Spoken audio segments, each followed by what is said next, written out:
Tucker poses as a kind of highly curious journalist who is merely posing the questions other people are afraid to ask. Now, this is a little bit of a shtick because all his questions have built-in answers that are contained or concealed within the question. He has sources, usually dubious sources, disgraced academics, the nun with the mustache, and he drops these questions with a very quizzical look. He gets the expected answer that is already there in the question, and then he professes to be like thunderstruck by the answer and blown away by its insight and wisdom. Tucker and Candace are now part of a much bigger group. The bigger group includes people like Steve Bannon, Marjorie Taylor Greene. Megyn Kelly is leaning, it seems, to some degree in this direction. Now, all these people are somewhat different, and interestingly, I don't think that their motivation is the same. So what Satan does, he picks on the things that God seems to care about. Satan targets the Jews. If the Jews are the chosen people of God, Satan's view is, all right, I'll ruin them. Okay, everyone, today we're joined by a really, really special guest, a legendary political commentator, author, and filmmaker, Dinesh D'Souza. Dinesh, thank you so much for joining us across the pond. I know you were recently in Israel, and I'm looking forward to hearing a bit more about that soon. And by the way, I'd just like to say to our JTV audience, for those who might not be familiar with Dinesh yet, although I'm sure many of you are, I've covered a lot on this show about the rise of anti-Semitism, particularly in American discourse, and sadly on parts of the conservative right, to my surprise. And Dinesh has stood so firm on these issues. And so just really grateful to Dinesh for his moral courage and clarity in what is a rising stormy seas at the moment in that political scene. But Dinesh, first of all, thank you so much for being here with us today. It's really a pleasure, and thank you for those kind words. So before we dive into all those issues that I just mentioned, I just want to kind of zoom out for a second, just with everything that's been going on and that we've seen, particularly in the last 2 years, that you've spoken about a lot since October 7th. I'm Jewish, you're Christian, but we both, I think, have this understanding that fundamentally Israel's battle and the anti-Semitism, the anti-Western stuff, is a spiritual battle at its roots. And for those who might be a bit skeptical of that, can you explain why you believe that is the case? I think that when you are dealing with issues like October 7th or anti-Semitism, you can try to give a natural explanation, and that will get you so far, but only so far. So let's take anti-Semitism for a moment. In some of my earlier writings, I've tried to understand anti-Semitism in connection with, but also in contrast with racism. So racism is a kind of looking down on somebody. Anti-Semitism is more complex because Jews are a very successful group, in fact, one of the most successful tribes in world history. So anti-Semitism is a kind of looking up. And I argued in some of my earlier writings that it's rooted in this very ancient human vice of envy. And that is indeed a partial explanation, but it hardly gives you a full grasp on anti-Semitism. In fact, I think some secular Jews have difficulty understanding it. They have this sort of, why do they pick on us? Why us? Why do they hate us? And I think here a supernatural explanation is necessary, not to displace, but to complement the natural explanation. We can get into that if you like. Similarly, October 7th. The remarkable thing about October 7th was that it was filmed by the perpetrators. And in this sense, one could say it takes on a special dimension of evil, but it also does it in a way that is very characteristic of true evil. The evil itself masquerades as good. And so you do something horrific, but then you are Allahu Akbar, look what I did, Mom, I just killed 10 Jews, thanks be to God. So all of this, I think, demands, again, a certain type of reflection really into human nature and into the nature of evil. Once you begin to grasp the nature of evil, you then begin to realize that there is, in fact, a great battle between good and evil that has been raging since the beginning of the universe. It's reflected in the things we see, but it transcends those things. And so this is sort of the intellectual basis for asserting that we should at least be open to the possibility of a spiritual war that is going on, that we are a part of, but that goes on also independent of us. Absolutely, absolutely. And to be honest, I would like you to maybe go a bit deeper for our audience on that question of what drives anti-Semitism, because I agree with you that envy might be part of it, but there were times in history when Jews were dirt poor, like in the Pale of Settlement in Russia, and yet they were also hated then. The pogroms occurred then, there were massacres there. So how does this go deeper? What's going on at a deeper level? Because I think many people are genuinely baffled by it, particularly my secular friends who they're like, what is this? What's going on? Even like radio presenters and TV presenters I was talking to last week who just are genuinely baffled by it. And I feel like, just as you say, naturalistic explanations don't satisfy anyone. Let me try my hand at a supernatural explanation, one that is coming from a Christian perspective, but I don't think anything I'm about to say requires a kind of Christian underlying assumption. I think it's comprehensible in very general terms, and in fact quite compatible with the Jewish and the Hebrew scriptures. So the idea here is that you've had an ancient grudge, if you will, between God and the devil. This is, by the way, the basis for my new film called The Dragon's Prophecy. The dragon is an allusion to the devil. So the devil in the book of Job is, of course, the Satan, the oppositional figure to God. And this opposition indicates kind of a long time opposition between good and evil going back to the very beginning. So now here's the point, that Satan, or the devil, is not strong enough to overthrow God. And so what Satan does, he picks on the things that God seems to care about. So why does Satan, for example, target Adam and Eve? What has Adam and Eve done to Satan? Nothing. But the reason that the serpent, or Satan, targets Adam and Eve is because they are God's cherished creation, mankind. And so Satan goes, if I can ruin them, I will get tremendous revenge, a great last laugh, if you will, on God. For the same reason, Satan targets the Jews. If the Jews are the chosen people of God, Satan's view is, all right, well, I'll ruin them. I'll run them out of their own ancestral homeland, quote, from the river to the sea. I will take their holiest site, the site of the Solomonic Temple. I will stick an Islamic victory arch on top of that called the Dome of the Rock, joined with the Al-Aqsa Mosque. And not only that, but I will pick on the people who claim to be descended from the Jews. In other words, the spiritual Israelites, the Christians. I'm going to turn up the temperature of persecution on them too. And by the way, not only in the Islamic world, but also in the sort of homeland of Christianity, which is the West. And so here you have a kind of theological or biblical hypothesis. But we can look around the world and say, is it a fact empirically that we are seeing a rising tide of hatred toward the Jews, a rising tide of hatred toward the Christians? And guess what? Isn't it coming from the same people? In other words, there is some empirical validation here for the kind of theological view that I just outlined a moment ago. Absolutely fascinating. It's really fascinating. And to be honest, what I find striking is that you kind of see this so clearly, whereas it seems there are other people who may share similar, ideological leanings to you or whatever that might not. And we'll get onto that in a second. It's interesting also that, I think a lot of what you're saying is very compatible from a Jewish theological standpoint. The Talmud itself says that in a sentence, Dennis Prager was famous for saying this line, that it says the sinah, which is Hebrew for the hatred of the nations towards Jews throughout history, comes from Sinai. It's like doing a play on words, Sinai, because that's the moment, God's mission for the world is communicated to the Jews. And so it's very much in opposition to that.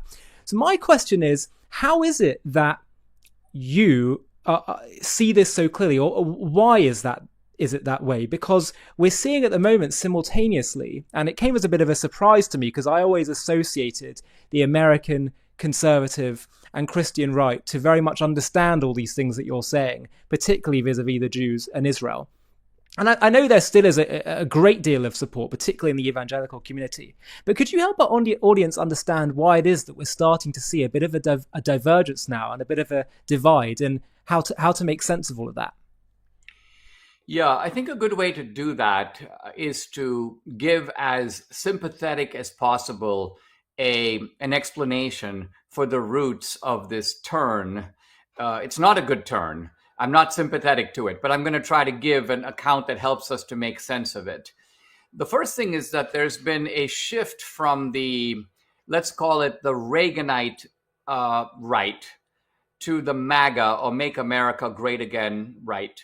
And one element of that shift is a sense that America needs to focus on its own problems.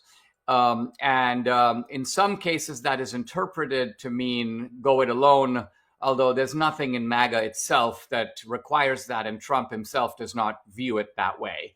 It's very consistent to say, I believe in America first, but hey, we live in a dangerous world. We have allies, we have enemies. It makes sense to team up with our allies and clobber our enemies. But that is part of the intellectual soil that has shifted over my adult lifetime, more toward this kind of inward look. But now we get, I think, to more of the heart of the matter, which is that there are lots of young people who have become convinced that there is a group of elites in Western society. Many of them are in America. They're sometimes loosely called the deep state, but there are also a lot of globalist and international institutions. And these people have an agenda of their own that involves power and money and manipulating outcomes, from food to health to the architecture of world politics. And the last people that they care about is the ordinary citizen.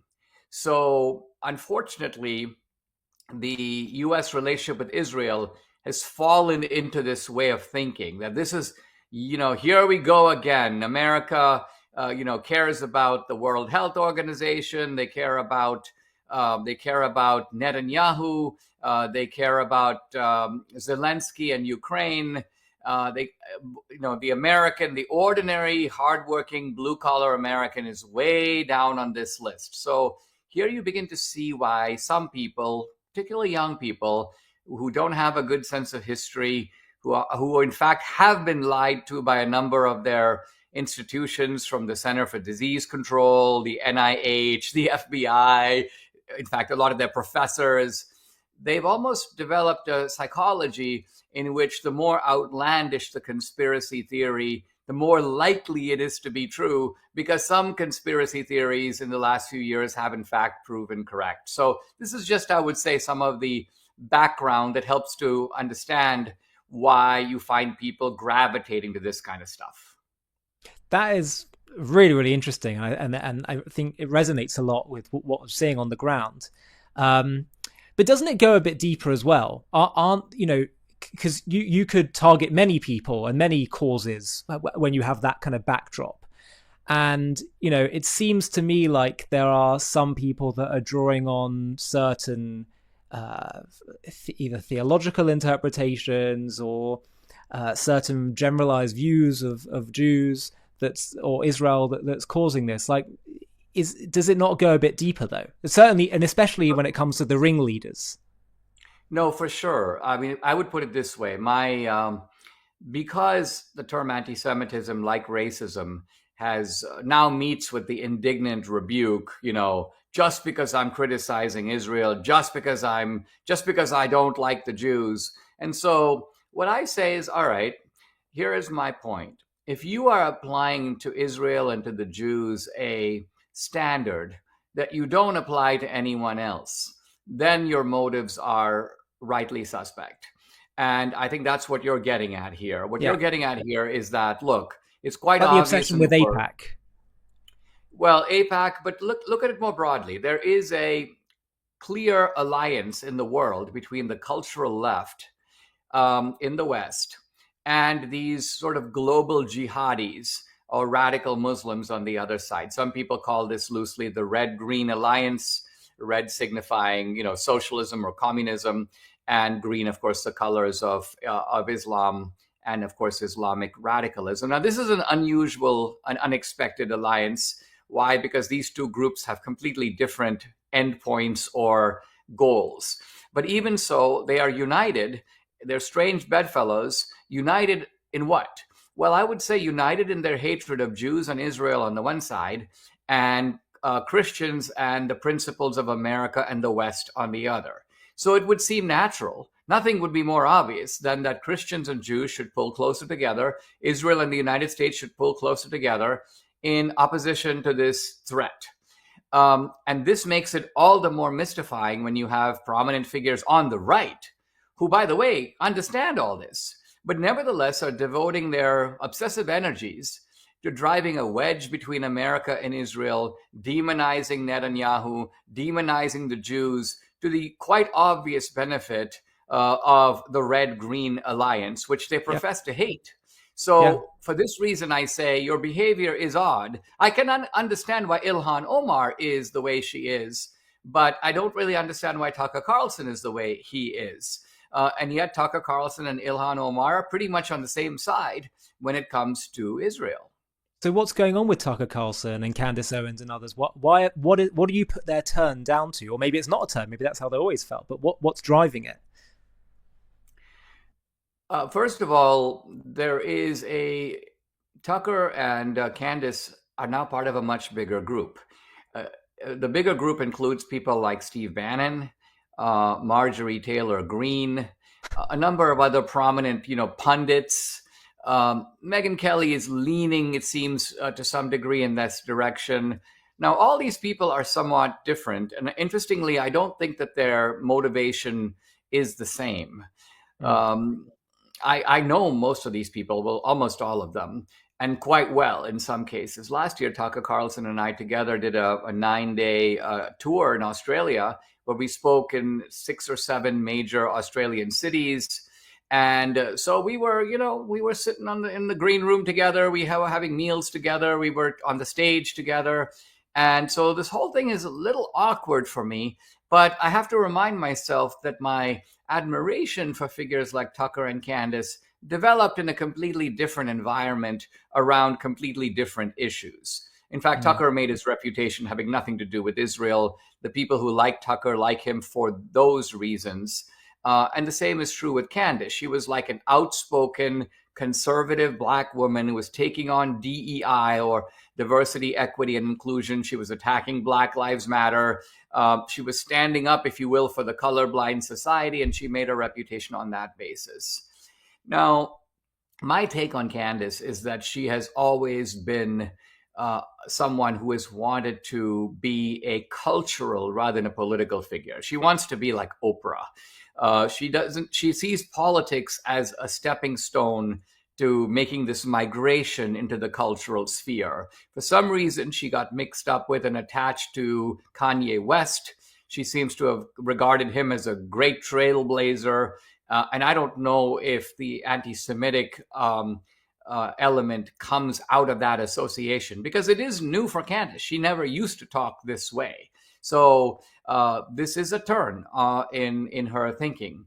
Tucker, I think, is more complex and in some ways a little more dangerous, in part because Candace, when she goes into this whole, what people are jokingly calling the Candace Intelligence Agency, the CIA, where she's conducting her personal investigation. She's deputizing her followers to be sort of delegated FBI agents. She collects information from them. I mean, the whole thing has an element of parody to it. Reminds me like of the Pink Panther. But Tucker is a different animal because I'm so excited to share with you something that I've been working on for a while. We've just taken JTV content to the next level. Introducing JTV Plus, a new platform streaming exclusive content created and handpicked by me. Get ready for jaw-dropping documentaries, exclusive interviews, insider access, and so much more. JTV Plus brings you captivating stories that will shock and inspire you. Stories that, honestly, I'm discovering for the first time too. From Israel to Jewish history to Judaism, it's all there. In exclusive interviews, you'll hear guests open up about things they've never shared publicly before. Plus, I'll take you behind the scenes where I get a lot more personal with you. By joining JTV Plus, you're not just joining an exclusive community, you're partnering with me to help JTV reach new heights. Just search j-tv.plus and join our exclusive community today. There's a link in the video description. I'll see you there. Tucker poses as a kind of highly curious journalist who is merely posing the questions other people are afraid to ask. Now, this is a little bit of a shtick because all his questions have built-in answers that are contained or concealed within the question. He has sources, usually dubious sources, disgraced academics, the nun with the mustache, and he drops these questions with a very quizzical look.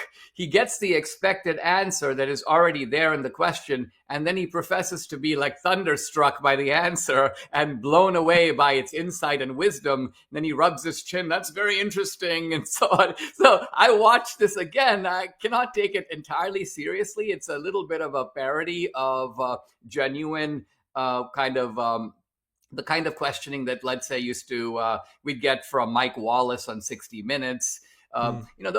There is a tradition in American journalism of probing questions aimed at eliciting genuine answers. Barbara Walters, for all her flaws, was good at this. She could bring out aspects of people's personality and of their ideas that they otherwise might be reluctant to spill the beans on. So Tucker is purporting to be in that tradition, but I think, unfortunately, toward a very nefarious end.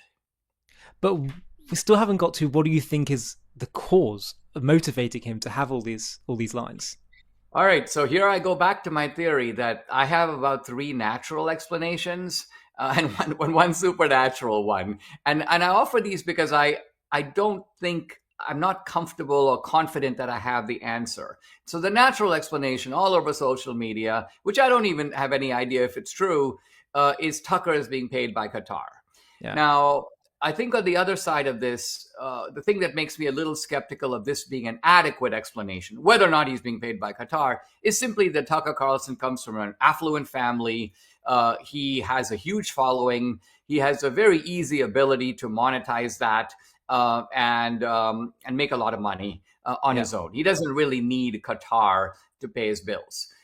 So I think his full motivation requires an explanation that goes beyond that. Part of it could be that Tucker is just sort of one of these iconoclasts who likes to take the thing that people are most, the biggest taboos in society and just go there. But even that, I think, falls short because your question again comes right back, which is, why is it always the Jews? Why does it always end up there? Why select this particular group? Look, Christians are being massacred in Nigeria right now. If you're concerned about civilian casualties, go to a place where people are being intentionally massacred, right? There's a Christian just war tradition that goes back 1,000 years. And it's very clear that civilians die in wars. And so the death of civilians is not by itself an indication of horror or moral horror. The moral horror comes from the systematic, intentional targeting of civilians, which, by the way, Hamas does, and which, by the way, the IDF does not do. Whatever the flaws of the IDF, they do not have a systematic, intentional campaign of exterminating civilians. And Tucker really is smart enough to know that. When I was on Roseanne Barr's podcast, she reminded me that Tucker had made a sort of bizarre confession that he had been attacked by a demon.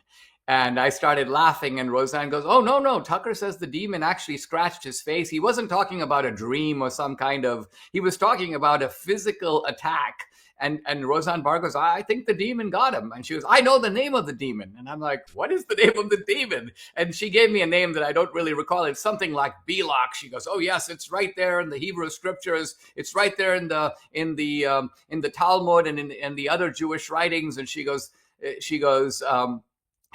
"Don't discount that, Dinesh, because that, I think, is part of the picture here." She says, "Tucker Carlson needs an exorcism." And so, look, again, I am a little bit better at being able to determine the effects of what these Pied Pipers are doing on the right, Yeah. I'm a little bit less sure what their motives are. Interesting. I mean, one of the things that I was so shocked by, and this can lead to a bit of a broader question about Christian relations with Israel, is that at Charlie Kirk's memorial service, I actually knew Charlie personally and was really deeply shocked by what happened. That he spoke at the event and basically said that what happened to Charlie reminds him of what happened to Jesus, where some people in a dark lamplit room eating hummus planned to kill him. Now, first of all, the analogy doesn't work because it wasn't the powers that be killing him; it was a student that killed him.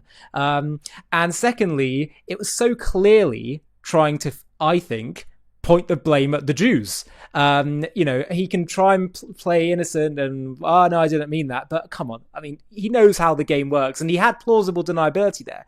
And the reason why I mention this is because is it not possible that it's two questions. Number one, is it possible that perhaps what's going on with Tucker is he's drawing on sadly, there's a tradition in Europe of there's been a Christian hate persecution towards Jews due to certain theological views, which you don't really see so much in Christianity in America, thank God. Could that be what's going on there with him? And so and that would lead to my second question, which is how does your Christian faith not lead you to have that kind of relationship with Jews and Israel that sometimes has been there in history? Now, this is a case I've thrown a lot at you, by the way. No. And this is, in fact, a profound question that engages theology and of course, history. This is a topic I have thought about a lot. I've written 3 books on Christian apologetics. About a decade ago, I did a number of debates with leading atheists around the world, people like Christopher Hitchens and Dawkins. So this is a territory I actually know a lot better than someone like Tucker. Now, the debate as it's framed in the United States today is between sort of 2 strands of esoteric theology. One is called dispensationalism, which is a reading within Protestantism of the end times. Like, it is an attempt to decipher from the book of Revelation that this will happen and this will happen and this will happen after that. This is the dispensational unfolding. The other esoteric idea is called replacement theology. And the simple idea here is that the New Testament or the Christian scriptures replace the Jewish scriptures and, in a sense, make them obsolete. I think that this is a false dichotomy because there is, in fact, a mainstream Christian tradition going back 2,000 years. Now, like all traditions, it evolves, but it evolves around a kind of mainline path. And the mainline path was established very early in the Christian scriptures, something called the Acts of the Apostles, where the Apostle Paul, who is the apostle to the Gentiles, to the non-Jews, is bringing all these non-Jews into become followers of Jesus. And Jesus's actual apostles are annoyed because they say, you can't do this. Jesus was a Jew, and anybody who wants to follow Jesus needs to become a Jew first. And then follow Jesus, because Jesus is coming out of the Jewish root. And so you need to adopt that root first, and only then can you consider yourself a Christian. Think of it. This was the view of all the 11 apostles, 11, of course, minus Judas. So there's a meeting between Paul and the apostles to hash it out. And they do hash it out, and they come out with a very simple answer. And that is that these new Christians, the Gentiles, do not in fact have to be circumcised, or they do not have to keep the Sabbath, and they don't have to follow some of the Jewish rituals. But guess what? They have to take everything else. They have to adopt the Genesis account of creation. They have to adopt the Exodus. They have to adopt the 10 Commandments. They have to adopt the Psalms. They have to adopt the teaching of the prophets. All of it is incorporated into Christianity. And this is the reason, by the way, why, if you look at the Christian Bible, the first half of it, in fact, the longer part, is in fact the Hebrew scriptures, and then the shorter part is the New Testament. So you can see right here that the mainstream of Christianity was built on an incorporation and not an abrogation, right? In Islam, there's a doctrine of abrogation where the later verses cancel out the earlier verses. There's no such doctrine in Christianity. So I think what I'm getting at here is somebody who not only cares about conservatism, but cares about Christianity, is that this whole idea of replacement theology, I think, is really an abomination. It's an abomination to the mainstream understanding of Christianity. I agree, through the centuries, there are people who have adopted this kind of rhetoric, basically to try to create an anti-Jewish Christianity. And it does seem like these new Pied Pipers are drawing on those threads.